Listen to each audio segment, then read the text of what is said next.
그렇게 일하기가 싫냐? 아파트는 뭐 로봇가 짓는 줄 아냐? 다 사람이 하는 거야, 임마. 이제는 아니게 됐습니다. 이제는 로봇이 아파트도 짓고 있고 200시간 연속으로 무휴식 택배 작업을 하기도 합니다. 로봇에는 파업 기능도 없고 휴가도 안 떠납니다. 로봇의 시간당 운영 비용은 5.71달러입니다. 미국의 창고 노동자 시급은 29달러죠. 이 둘의 싸움은 이미 끝났습니다. 로봇 노동자의 시대는 이미 정해진 미래입니다. 휴머노이드 로봇의 현장 투입 어디까지 왔을까요? 대표적인 선두주자들이 있는데요. 우선 테슬라입니다. 테슬라의 휴머노이드 로봇 옵티머스는 다른 기업이 갖지 못하는 특별한 장점이 있습니다. 자율주행 자동차의 데이터를 그대로 로봇에 이식할 수 있다는 거죠. 지난 2월 테슬라의 공식 X에 80억이라는 숫자가 올라왔습니다. 테슬라의 완전 자율주행 차량의 누적 주행거리가 80억 마일을 돌파했음을 알리는 게시물이었습니다. 사람들이 테슬라 자동차를 타고 도로를 돌아다닐 때마다 같은 뇌를 공유하는 옵티머스는 똑똑해집니다. 전 세계 운전자들에 의해 양질의 데이터가 끊임없이 쌓이니까 테슬라의 옵티머스는 다른 기업들이 만든 로봇보다 압도적인 양의 학습을 하는 셈입니다. 이미 옵티머스 1000기 이상이 테슬라 자동차 조립 공장에 투입되어 부품 분류 및 이송 등의 작업을 하는 테스트를 끝마쳤습니다. 옵티머스의 뇌는 테슬라 자율주행 자동차 덕분에 엄청나게 똑똑해지고 전 세계에서 로켓을 제일 잘 만드는 세계 최고의 공학자들이 모여있으니 로봇의 피지컬은 말할 것 없이 탁월하고 테슬라의 옵티머스가 휴머노이드 산업의 선두주자로 불리는 이유입니다. 테슬라는 모델 S, 모델 X 생산 라인을 철거하고 옵티머스 양산 라인을 새로 깔고 있습니다. 올해부터 양산을 시작하고 내년 말부터 본격적으로 판매에 나선다는 계획입니다. 기업가치 10억 달러 이상 기업을 유니콘 기업이라고 하죠. 유니콘처럼 희소하고 귀하다는 의미인데요. 피겨 AI는 유니콘 10마리 데카콘이라고 불립니다. 기업가치가 데카콘을 향해 달려가고 얼마 전에는 피규어 03 로봇이 9일 내내 쉬지 않고 택배 물류 작업을 하는 모습을 라이브로 생중계했습니다. 피겨 03이 200시간 동안 처리한 택배 물량은 24만 9,560개고 시간당 평균 1,248개의 택배 물량을 처리했습니다. 피겨 AI 휴머노이드의 연속 택배 작업 시간은 갈수록 길어지고 있는데요. 무한 택배 작업 능력을 보유한 피겨 03은 현 시점 물류 업계에서 가장 뛰어난 휴머노이드로 평가됩니다. BMW 공장 배치도 완료했고 4년 내 10만 대 배치 계획을 밝혔습니다.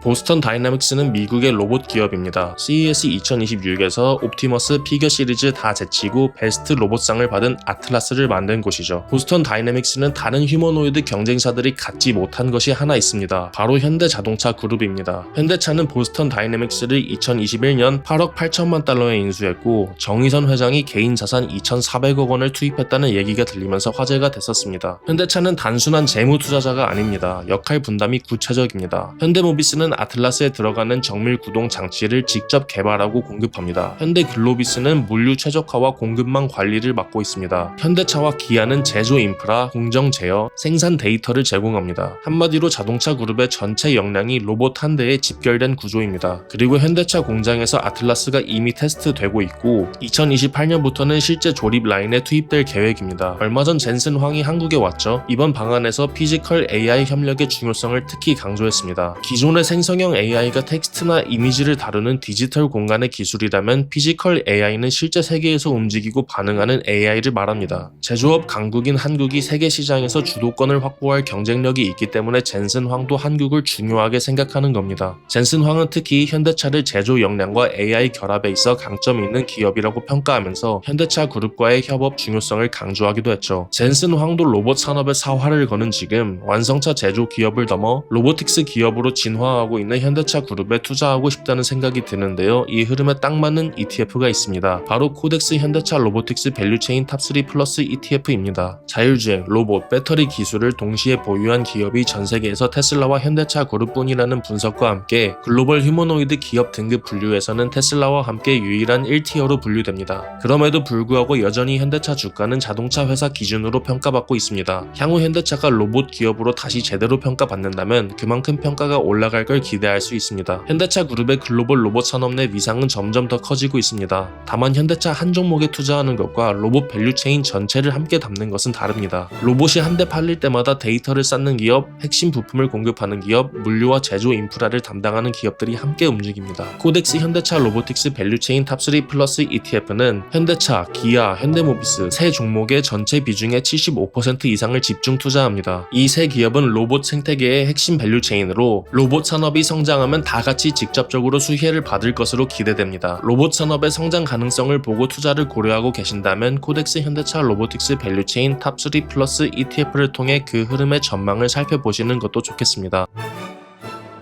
여러 로봇 기업들이 누가 더 똑똑하냐, 누가 더 움직임이 정교하냐를 두고 박터지게 싸울 때 중국 기업들은 전혀 다른 게임을 합니다. 바로 누가 더 저렴하냐는 게임입니다. 중국 휴머노이드 로봇의 가격은 다른 나라에서 생산된 로봇들보다 압도적으로 저렴합니다. 중국 로봇 기업 엔진 AI는 15분마다 휴머노이드 로봇 T800을 한 대씩 출하하는 시스템을 구축했다고 밝혔습니다. 중국 로봇 기업 유니트리 로보틱스는 당장 실전 투입 가능한 수준의 로봇 R1을 800만원 정도의 가격으로 출시했습니다.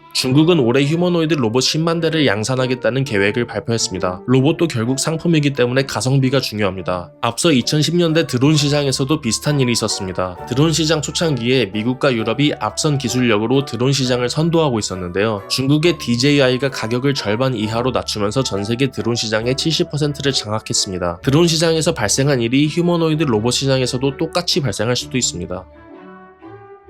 미국의 물류업체 GXO 로지스틱스의 물류센터 안에서 두 발로 걷는 로봇이 상자를 옮기고 있습니다. 키 175cm, 무게 65kg, 파란색 LED 눈을 가진 이 로봇의 이름은 어질리티 로보틱스사의 디짓입니다. 실제 물류 현장에 투입되어 수익을 창출한 최초의 휴머노이드 로봇입니다. 피겨 AI나 테슬라 옵티머스가 범용 AI 기반 만능 로봇을 지향하는 것과 달리 어질리티 로보틱스는 창고, 물류, 특화 전략을 고수합니다. 그래서 나온 게 이 특징적인 역관절입니다. 타조에서 영감을 받았다고 하는데요. 좁은 공간에서 물류 작업을 위해 효율적으로 굽혔다 폈다 하는데 최적화된 구조입니다. 휴머노이드 로봇 산업이 벌써 실제 노동시장으로 침투하고 있습니다. 로봇 노동자의 상용화는 정해진 미래입니다. 문제는 누가 그 로봇을 만드느냐입니다. 노키아와 블랙베리가 주도하던 핸드폰 산업을 애플이 아이폰으로 완전히 뒤바꿔놨듯이 로봇 전쟁의 승자가 다음 수십 년의 산업 생태계를 재편할 겁니다. 오늘 영상은 여기까지입니다. 시청해주셔서 정말 감사합니다.